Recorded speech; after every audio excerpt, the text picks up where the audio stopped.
eu sou a Ana. E eu sou o Weasley. E sejam bem-vindos a mais um Que Pode, o lugar onde você encontra os maiores babacos literários, né? Exatamente. E hoje estamos aqui com dois convidados especiais. O ilustríssimo Joaquim Manuel Macedo e seu colega de profissão e cunhado, Álvaro de Azevedo. Bom, acho que nada melhor começar a falar sobre a obra A Moreninha, que foi um grande marco na literatura brasileira, de romance no caso, que é uma obra do nosso querido autor Joaquim Manuel de Macedo. Exatamente. Por isso, acho que um dos maiores questionamentos que os leitores têm é qual foi a inspiração para o senhor ter escrito essa obra? A inspiração para ter criado essa obra foi referente ao meu relacionamento, pois eu passei por diversos obstáculos até que, enfim, eu tivesse meu grande amor, que durou até então 10 anos. Então, no caso, o senhor diria que essa obra, e tanto a protagonista mesmo, que seria a Moreninha, ela foi inspirada na sua esposa, seu grande amor? Exato. E foi referente à minha mulher, tanto devido às suas características físicas, e tanto que ela passou comigo, que é a nossa história que remete à Moreninha. Interessante. Uma outra dúvida, qual a inspiração que o senhor ter escolhido a ilha de Paquetá como um local para o cenário da história? A ilha de Paquetá, que fica na Baía de Guanabara, é um local totalmente paradisíaco, que eu acho perfeitamente o local ideal para trânsitos amorosos. Então, analisando um pouco os personagens da obra, eu como uma cara leitora que gostei bastante da obra, eu gostaria de saber sobre a análise dos personagens, porque a gente vê várias personalidades diferentes, né? A gente vê um comportamento do Augusto, que seria o protagonista, ele bem galanteador, e eu queria saber com quem você se inspirou, se foi em você, se você é um galanteador realmente, e também a Moreninha, no caso dos amigos dele, se for também dos seus amigos, como foi que você fez essa análise para escrever os personagens? Bem, como eu havia dito anteriormente, a personagem Moreninha ela é inspirada na minha mulher, mas os personagens que eu escrevi, os que estão correspondidos na obra, eles são mais retratados na nação jovial brasileira, que é o jovem com sentimentos, o jovem para superar os obstáculos, para conseguir ser grande amor, o jovem com seus sentimentos de trapaça, braveza, chatice, essas coisas. Quando vocês podem ver que ele foi totalmente subjugado pelo próprio grupo, quando falaram das suas características, e a maioria das meninas não gostaram da sua personalidade, apenas a Moreninha. Então, nessa obra, no caso, você gostaria de trazer uma forma de que cada um tem uma segunda chance, tem pessoas que mesmo com uma má fama ainda meio que prestam, digamos assim. Como assim? Você quis trazer o quê? Acredito que qualquer um pode ser de mim, como vocês sabem, um jovem é alguém que é muito eufórico, tem muitos sentimentos, tem muita coisa rolando na cabeça dele, e acredito que quando uma pessoa encontra o seu verdadeiro amor, ela muda completamente. Seu comportamento muda, suas emoções mudam, todo o seu comportamento muda. Sobre a experiência de criar essa obra, que tem um período bem interessante, 30 dias, como foi a experiência de criar essa obra? Foi uma experiência marcante, porque eu estava na faculdade, estava encontrando jovens diariamente, presenciando várias coisas. Tudo isso foi relativo para que eu criasse minha obra. E o senhor acha que até hoje é uma obra relevante para a sociedade brasileira e para a construção geral do nosso país? Acredito que sim, pois pode impactar tanto nos jovens de hoje em dia, na busca de um verdadeiro amor, para lutarem pelo seu amor, para lutarem por esse sentimento, que é um sentimento muito importante que pode realmente transformar vidas. Principalmente hoje em dia, com uma sociedade assim tão descaracterizada em relação a romances e tudo mais. Exatamente. Sim, inclusive eu acho também uma coisa muito legal da obra, né? Essa parte de ele ter, querendo ou não, se guardado, né? A gente percebe o plot no final, que eu achei muito interessante, não é? Com certeza. Dele acabar se guardando e ter todo um envolvimento com o Camafeu e tudo mais. Ele também se abria até mesmo com a avó do Felipe. A avó do Felipe, né?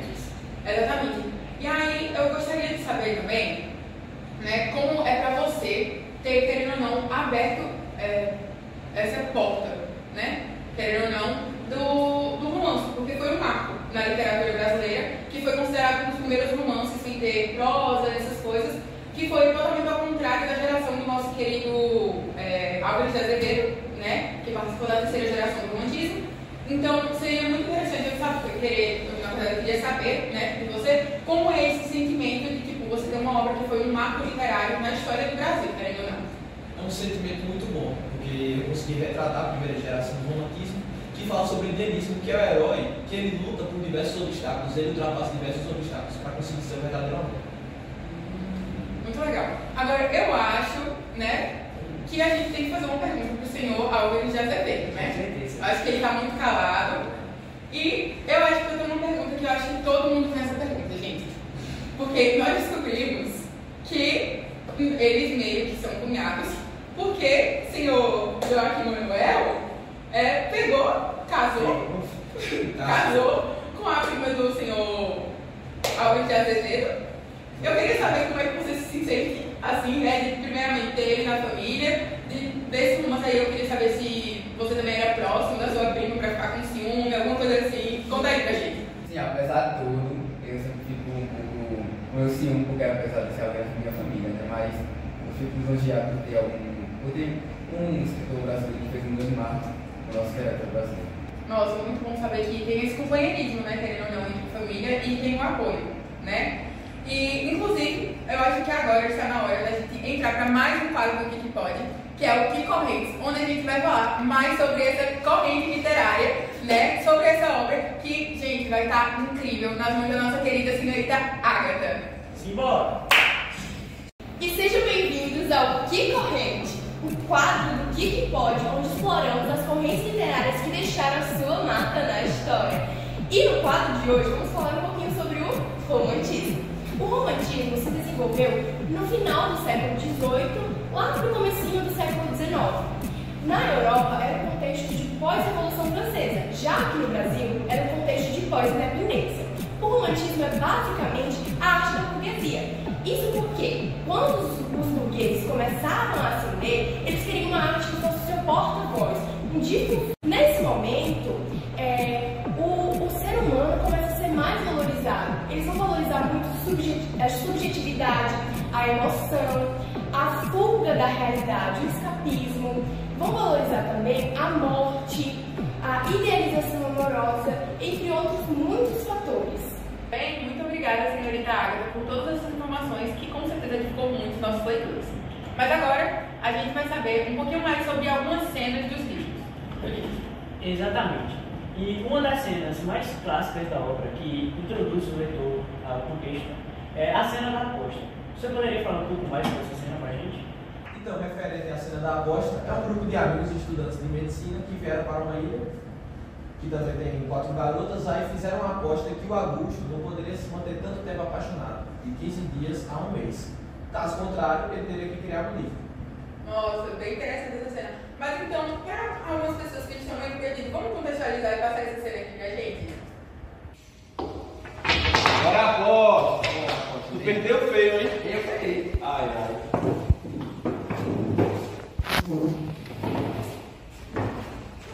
Aos 20 de julho deste ano da graça, Filme testemunho do Coro Fabrício. Resolveram Augusto e Felipe apostar que...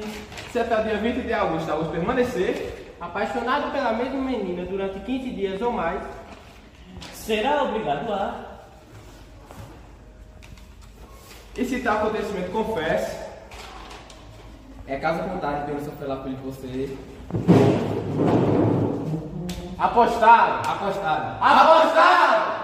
Nossa, foi muito bom rever essa cena. Mas nós também temos outras cenas que, inclusive, eu acho muito legal. Entendeu? Que é um momento que parece de desabafo do Augusto.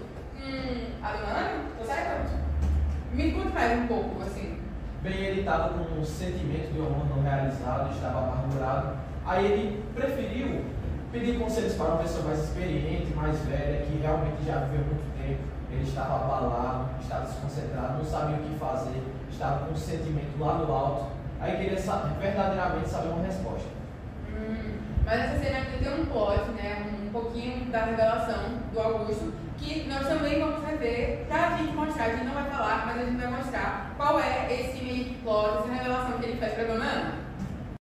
Então, querido Augusto, não acredito eu, como me falaram, que o senhor tem um coração tão amargo. De verdade não tem nenhuma moça que encantou seu coração? Na verdade, tem uma moça que encantou meu coração há muito tempo.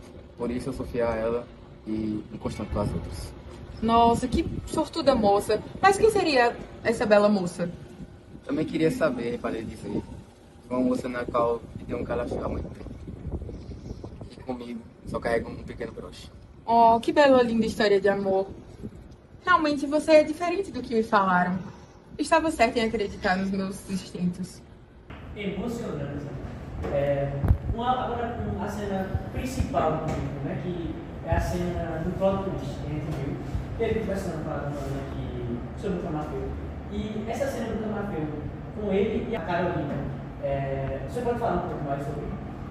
Bem, é uma cena muito impressionante, porque ele pegou um Camafeu, que é um colar com um brasão verde no interior, e ele tinha entregado quando eles eram crianças ainda, no seu período, quando ele era jovem, essas coisas. Aí, como ele estava com o sentimento de abandono realizado, depois ele voltou e não sabia que estava com um Camafeu, não identificava essa pessoa. Aí, quando ele identificou, ele viu que era a Carolina, viu que era a mesma pessoa, que ele estava com aquele amor guardado desde muito tempo. Aí, aquele amor se expandiu e depois eles viveram juntos. Um amor que foi, assim, entre barreiras, foi com o tempo e permaneceu, querendo ou não, né? Mas, novamente, vamos ver um VT, porque essa cena é extremamente emocionante, é muito linda de ver. E até eu tô com saudade de ver ela de novo, né, gente? Senhor Augusto, você precisa encontrar a menina a quem prometeu amor eterno. Ah, se eu encontrasse. O que faria? Um dia que eu poderia ser mais seu escudo, mas daria esse também. O meu anel! Tu reconhece? É claro, você também deve reconhecer este Meu amor. Camafeu, Carolina amor meu, por que não me disseste? Porque você é muito inconstante e infiel. Eu? É claro, você me traiu. Mas você e minha esposa menina são a mesma pessoa. Então você me traiu comigo mesma.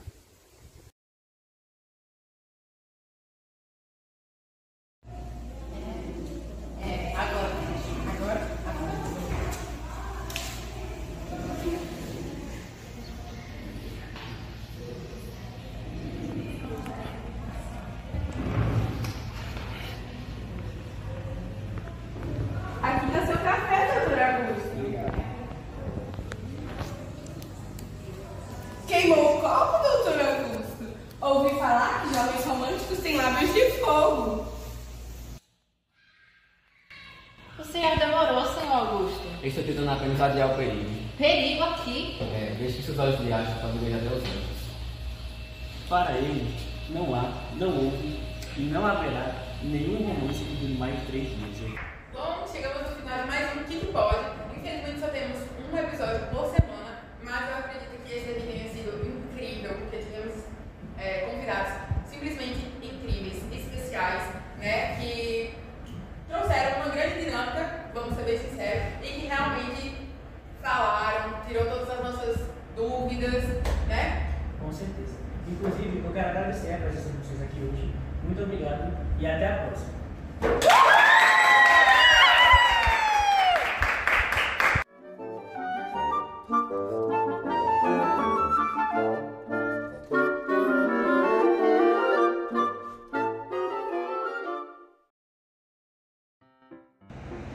É você, Weasley.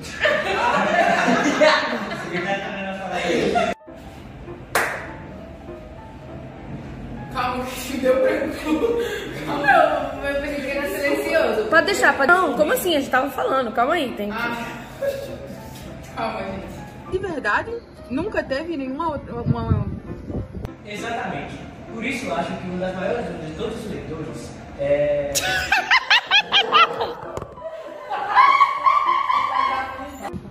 Agora. Então, querido Fabrício, me conte mais. Eu não acredito que você seja um homem de tal coração amargo. Ai, Fabrício, não é Fabrício, não. Calma, eu esqueci, calma.